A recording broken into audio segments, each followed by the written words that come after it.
America in the 1970s and 1980s, Section 7, with Ms. Lalshi. AIDS. During the 1980s, the AIDS epidemic hit the United States.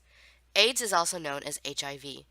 This epidemic caused panic in the early years as it was unknown how the disease was spread. Early on, AIDS mostly affected homosexuals, and many people ignored it because of that.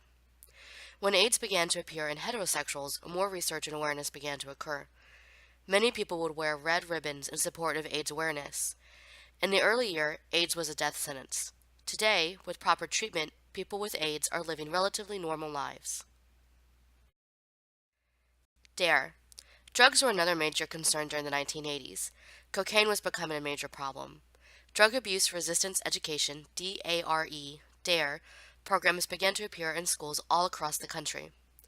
A war on drugs began as the government began to crack down on drug-related crimes.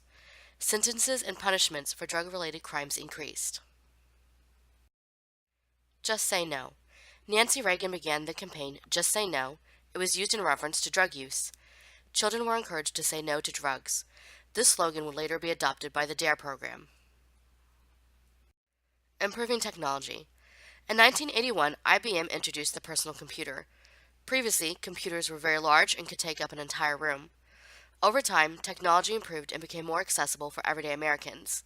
Robotics also became common in factories.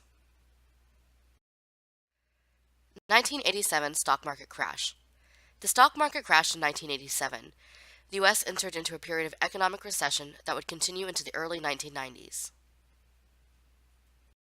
1988 presidential election.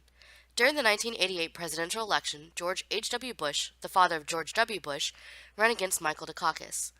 Bush had Reagan's support. Americans were happy with the job Reagan had done. Bush won by 8% of the vote. This is a large percentage compared to most presidential elections.